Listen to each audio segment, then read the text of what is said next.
ईश्वरे दृढविश्वासा ये ते कर्मफलस्य हि विधाने विश्वसन्त्येवं क्रियायाः प्रतिक्रिया उत्पद्यन्ते विलम्बेन ततो विचलितान् ते सन्मार्गे प्रस्थितानां सद्ध्रीचि विश्वास ईश्वरे चिन्तयन्ति न ते निष्टं भीता नैव विरोधिनः असहायाः हताशा न बलिष्ठा ईश्वराश्रिताः न याचन्ते न कामयन्ते भक्तास्ते क्षुद्रतां निजाम् महत्तया तु युञ्जन्ते तत्साम्यं प्राप्नुवन्ति च स्तवोपचारपणमनन्ताः कामनास्ततः वञ्चकास्तु प्रकुर्वन्ते न हि भक्ताः कदाचन। अर्थात ईश्वर विश्वासी उसके कर्म फल विधान पर भी विश्वास करते हैं, अस्तु वे क्रिया की प्रतिक्रिया उत्पन्न होने में देर लगने से भी विचलित नहीं होते। सन्मार्ग पर चलते हुए जिन्हें ईश्वर के साथ होने का विश्वास रहता है, वे न अनिष्ट की बात सोचते हैं, न विरोधी से भयभीत होते हैं, न एकाकी होने की बात सोचकर हताश ही होते हैं। ईश्वर भक्त सच्चे अर्थों में बलिष्ठ होते हैं। भक्त न याचना करते हैं न कामना, वे अपनी क्षुद्रता को महानता के साथ जोड़ते हैं और तत्सम बन जाते हैं। स्तवन उपचार के बदले असीम मनोकामनाएं पूरी करने की बात प्रपंचक करते हैं, भक्तजन नहीं। व्याख्या। आस्तिकता का अर्थ है ईश्वर के नियम अनुशासन में दृढ़ विश्वास। ऐसे दृढ़ विश्वासी जानते हैं कि कर्म का परिपाक पारितोषिक बनता है, इसमें समय अवश्य लग सकता है, पर उसके लिए धैर्य खोने की आवश्यकता नहीं। वे जानते हैं कि हर क्रिया लौटकर अपने ही ऊपर प्रतिक्रिया करती है। दुष्कर्म में निरत होने वाला व्यक्ति इस तथ्य को भुलाकर तात्कालिक सुख बटोरने में जुटा रहता है। कालांतर में रोग, शोक, पतन के रूप में जब वे फलित होते हैं तो उसे प्रतिक्रिया का सिद्धांत ज्ञात होता है। सन्मार्ग पर चलने वाला मन में यह दृढ़ विश्वास रखता है कि वर्तमान में भले ही यह घाटे का सौदा प्रतीत होता है, आगे चलकर जब भी इसके परिणाम आएंगे वे सुखद ही होंगे। श्वेतकेतो जगत्यत्र भौतिके दृश्यतामय शरीरस्य बलं शस्त्र बलं संघबलं तथा बलं बुद्धेर्धनस्यापि कला कौशलजं बलम् आत्मिके जगति प्रोक्तमेकमात्मबलं त्वलं तस्योपार्जनमीशस्य भक्तिक्षेत्रे तु संभवं सच्चिन्तनेन सत्कर्मं बीजस्यारोपणेन च। अर्थात हे श्वेतकेतु, भौतिक जगत में शरीर बल, शस्त्र बल, संगठन बल, बुद्धि बल, धन बल, कला कौशल जैसी अनेक सामर्थ्य हैं, किंतु आत्मिक जगत में एक ही बल है, आत्मबल। उसका उपार्जन ईश्वर भक्ति के क्षेत्र में सच्चिंतन और सत्कर्म का बीजारोपण करते हुए संभव होता है। व्याख्या। थोड़ा सा धन जमा हो तो कालांतर में ब्याज के साथ बढ़ता चला जाता है। मनुष्य के पास बहिरंग जगत की संपदाओं से भी बढ़कर एक ऐसी आत्मिक संपदा है जिसे चिंतन में श्रेष्ठता तथा क्रियाकलापों में उत्कृष्टता का समावेश कर बढ़ाया जा सकता है। अंतर जगत की यह खेती दिव्य विभूतियों की फसल के रूप में पकती व व्यक्ति को विभूतिवान बनाती है। आत्मबल एक ऐसी विशिष्ट संपदा है जो मात्र मनुष्य को ही मिली है। यह बात अलग है कि इस रत्न भंडार को बहुत कम पहचान पाते व उपयोग कर पाते हैं। आत्मबलातिरिक्ता तु विभूतिर्नहि जीवने, मनुष्यस्य मता श्रेष्ठा विशालात्मा तु यो नरः, सामर्थ्यवान् स एवास्ते सम्पत्त्या युक्त एव च, उपार्जनमिदं भुक्ता वकृत्वा सावधानतः, महत्सुद्देश्यकेष्वेव योजनं महतामिदं, वैशिष्ट्यं वर्तते येन जगत्सन्मंगलं भवेत्। अर्थात आत्मबल से बढ़कर मनुष्य जीवन में और कोई बड़ी विभूति नहीं है। जो इसका धनी है उसे सामर्थ्यवान पाया जाता है और संपत्तिवान भी। इस उपार्जन को विलास में न खर्च करके सावधानी से महान उद्देश्यों में नियोजित करना महामानवों की विशेषता है, जिससे जगत मंगलमय बन जाता है। व्याख्या: भौतिक सामर्थ्य की अपनी महत्ता है, उपयोगिता है, पर आत्मिक विभूति से उसकी कोई तुलना नहीं की जा सकती। जहाँ भौतिक संपत्ति को संपदा माना जाता है, वहाँ आत्मिक संपत्ति को विभूति कहते हैं। एक सिद्धि है और दूसरी रिद्धि। इसे भगवान ने इसलिए नहीं दिया कि इसका दुरुपयोग व्यर्थ अहम प्रदर्शन, बाजीगरी, सिद्धि, चमत्कार आदि में किया जाए। महामानव देवदूत इसीलिए इसे मंगलकारी कार्यों के लिए नियोजित रखते हैं, व्यर्थ नष्ट नहीं करते। जीवनं देवतानूनं प्रत्यक्षं तस्य लभ्यते, अभ्यर्थनाभिरेतत्सत् परिणाम परंपरा, जीवनं नोपहारोऽस्ति प्रभोः प्रतिनिधिस्तु तत्, जीवनोपासनामूला सिद्ध्यतीशस्य साधना, प्रतिफलानि तस्यास्तु सामान्यं कुर्वते जनम्, असामान्यं ध्वजत्येतज्जीवो ब्रह्मैव नापरः। अर्थात जीवन प्रत्यक्ष देवता है। उसकी अभ्यर्थना करने से हाथों हाथ सत्परिणामों की प्राप्ति होती है। जीवन को ईश्वर का उपहार नहीं, प्रतिनिधि कहा गया है। जीवन साधना से ही ईश्वर साधना सधती है। उसी के प्रतिफल सामान्य असामान्य बनाते हैं। जीवो ब्रह्मैव नापरः कथन इसी को ध्वनित करता है। व्याख्या: जीवन भगवत सत्ता की साकार प्रतिमा है। जो भी कुछ प्राप्त किया जा सकना संभव है, इसी देवता की उपासना से अर्जित किया जा सकता है। इसी तथ्य को ऋषि ने पहले भी अध्यात्म दर्शन प्रकरण में स्पष्ट किया है। यहाँ वे और भी सशक्त स्वर में जीवन साधना को अपने आप में महान बनाने की तपश्चर्या पर बल देते हुए कहते हैं कि जीव ब्रह्म का ही अंश होने से हमेशा उसे ब्रह्म जैसा ही सशक्त, सामर्थ्यवान, गुण संपन्न होने की बात सोचनी चाहिए।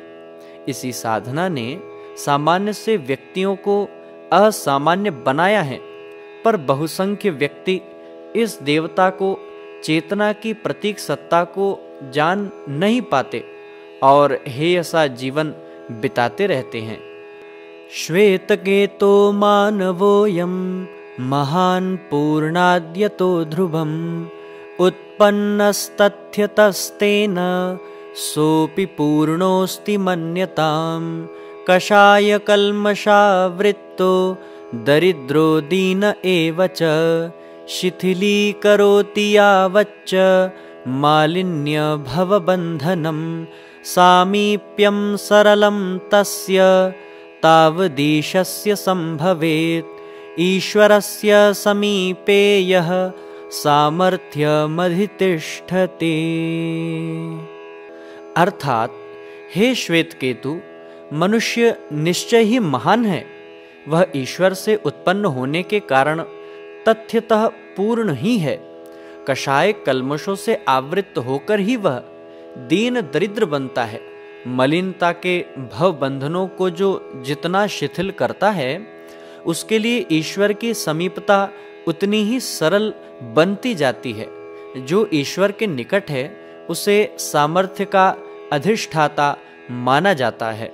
व्याख्या: मनुष्य महान है, अपने में समग्र है। यह मात्र इस कारण है कि वह ब्राह्मी सत्ता का ही एक अंश है। जिस प्रकार बुझती आग को प्रदीप्त करने के लिए राख रूपी मलिन आवरण हटाना पड़ता है, उसी प्रकार मनुष्य पर भी दैनंदिन जीवन में छाए कल्मश कषाय को मिटाने की आवश्यकता पड़ती है। ये आवरण अमर बेल की तरह होते हैं, जो वृक्ष से पोषण लेती हैं और उसके ऊपर छाकर उसे शुष्क कर डालती हैं। यदि जीव सत्ता को परम पिता के सामीप्य का लाभ पाना हो तो इसे इन बंधन की जंजीरों को तोड़ना ही होगा। मनुष्य दीनहीन बनता है, अपने ही कारण ईश्वर के समकक्ष बनने का श्रेय पाता है, तो वह भी मात्र अपने ही बलबूते। अरण्य साधनायाम हे ब्रह्म विद्याभिसाधना ब्रह्मवेत्तार आत्मीयं सामर्थ्यं ज्ञायतां भृशं विश्वासस्तत्र कर्तव्यः तो च वर्धयता निशं बलिष्ठतायै साहाय्यं यद्यपेक्षेत भिक्षत सहैवात्र च विज्ञेयस्त्वैश्वरोऽनुग्रहः सदा अनुरूपः पात्रताया लभ्यते नात्र संशयः। अर्थात, हे आरण्यक साधना में ब्रह्म विद्या की साधना में निरत ब्रह्मवेत्ताओं, आत्मा की सामर्थ्य को समझो, उस पर विश्वास करो और बढ़ाओ। बलिष्ठता के लिए यदि सहायता की आवश्यकता पड़े तो ईश्वर से मांगो। साथ ही ध्यान रखो, पात्रता के अनुरूप ही दैवी अनुग्रह उपलब्ध होता है, इसमें संदेह नहीं। व्याख्या: ऋषि यहाँ पूर्व कथन की समीक्षा करते हुए कहते हैं कि अध्यात्म पथ पर चलने वाले हर जिज्ञासु को एक ही तथ्य याद रखना चाहिए। अपनी सामर्थ्य पर दृढ़ विश्वास रखो। वह मूल बीज है जो वृक्ष रूप में फलित होकर कृतकृत्य करता है। उसे भुलाकर प्रभु से याचना मत करो। अपनी सामर्थ्य जब चुक जाए तो प्रभु से मांगो। आत्मविश्वास को याद कर कभी गर्व भी मत करो। यदि तुम सुयोग्य न हुए, उसकी कृपा के पात्र सिद्ध न हो सके, तो उसकी कृपा कभी नहीं मिलेगी। विडम्बनाय दारिद्र्यं वैपन्यं च विभीषिकाः दृश्यन्ते संकटादीनि संसारे यानि तानि तु निकृष्टतोदितानिह चिन्तनस्याथ मन्यताम् दुश्चानित्र्योदितान्येव भ्रष्टतामूलकानि च। अर्थात, संसार में दरिद्रता, विपन्नता, विडंबना, विभीषिका के जो अनेकानेक संकट दृष्टिगोचर होते हैं, वे मात्र चिंतन में निकृष्टता और चरित्र में भ्रष्टता बढ़ जाने के कारण ही हैं। व्याख्या: पूर्व में पूछे गए जिज्ञासु श्वेत केतु के प्रश्न का समाधान करते हुए व्यावहारिक पक्ष पर आते हुए ऋषि पिप्पलाद कहते हैं कि सूक्ष्म जगत का विक्षोभ मानवजन्य ही है, जो दरिद्रता एवं दैवी प्रकोपों के रूप में दृष्टिगोचर होता है। चिंतन में जब तक परिवर्तन न होगा, व्यवहार जब तक नहीं सुधरेगा, संव्याप्त परिस्थितियां और भी विषम होती चली जाएंगी। इसी धरती पर स्वर्ग और नरक देखना हो तो चिंतन चरित्र की इन प्रतिक्रियाओं के रूप में देखा जा सकता है। यद्यात्मशोधनेनाथ चात्मनिर्माणकेन च व्यक्तित्वं विकसेत् तर्हि पलायन्त इमान्यपि यथा सूर्योदये जाते न ज्ञायन्ते निशाचराः कथं ब्रह्मोदये जाते भ्रष्टा माया विमोहये। अर्थात यदि आत्मशोधन और आत्मनिर्माण द्वारा व्यक्तित्व को विकसित किया जा सके तो फिर समस्त संकट उसी प्रकार पलायन कर जाते हैं जैसे सूर्य उदय होने पर निशाचरों का कहीं अता पता नहीं लगता। भला ब्रह्म ज्ञान हो जाने पर भ्रष्टाचार की माया कैसे टिकेगी? व्याख्या। अपना व्यक्तित्व ऊंचा उठाने के लिए पुरुषार्थ करना होता है। वह पुरुषार्थ किसी भी सांसारिक पराक्रम से बढ़कर है। अपने चिंतन की निकृष्टता का निवारण और सद्विचारों की स्थापना उसी प्रकार है जैसे प्रातःकाल होते ही अंध तमिस्रा का मिट जाना। भगवान प्रकाश का पुंज है, उसके और जीवात्मा के बीच जो अंधेरा है, गहरी खाई है, उसे मिटाना व पाटना, यह पराक्रम पुरुषार्थ संपादित किए बिना उसकी एक किरण पाने की आशा करना भी व्यर्थ है। ऋषिभिर्मानवानां तु दुःख दारिद्र्य कारणं पतनस्य पराभूतेर्भिन्नत्वं लोकितं द्वयोः न्यूनतां तामपाकर्तुं स्वस्मादन्येभ्य एव च व्यचारयन् विभिन्नांस्ता नुपायान् विश्वमंगलान्। अर्थात मनुष्यों के दुख दारिद्र्य का पतन पराभव का कारण आत्मा और परमात्मा की विलगता को ऋषियों ने जाना और वे उस कमी को अपने में से तथा दूसरों में से हटाने के लिए कल्याणकारी विभिन्न उपाय सोचने लगे। व्याख्या। महर्षि पिप्पलाद की ब्राह्मी चेतना, आत्मतत्व एवं दैवी अनुदान संबंधी व्याख्या से सभी जिज्ञासुओं को स्पष्ट भान हो गया कि मानवीय पतन के लिए परिस्थितियां नहीं, आत्मतत्व पर छाए कषाय कल्मष ही उत्तरदायी हैं। ऋषियों ने समझ लिया कि विपन्नताओं का मूल स्रोत हमारा अपना आपा ही है। यदि अंतः क्षेत्र की कालिमा को धोया जा सके तो परमात्मा का प्रकाश अंदर पहुंचा सकना हर किसी के लिए सहज संभव है। हम अपनी कमियों को पहचाने और इन्हें हटाने और उनके स्थान पर सत्प्रवृत्तियां स्थापित करने का उपाय सोचें। इसी में अपना व मानव मात्र का कल्याण है।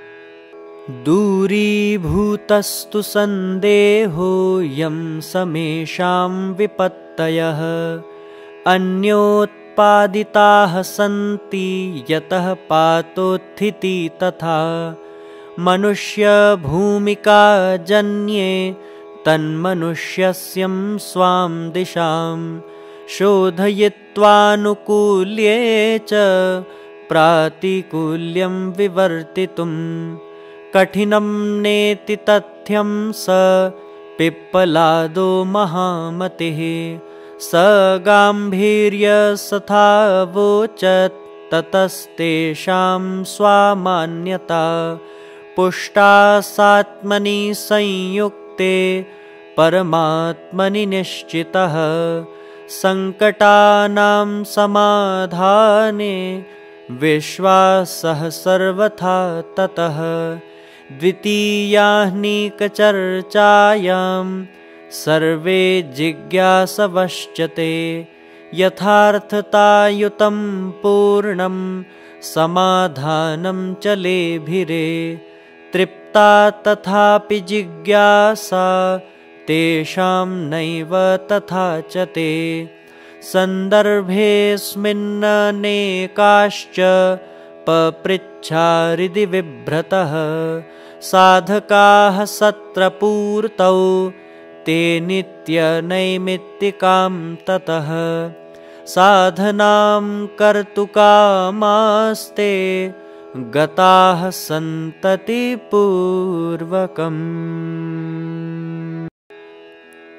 अर्थात सभी का यह संदेह दूर हो गया कि विपत्तियां दूसरों द्वारा थोपी जाती है।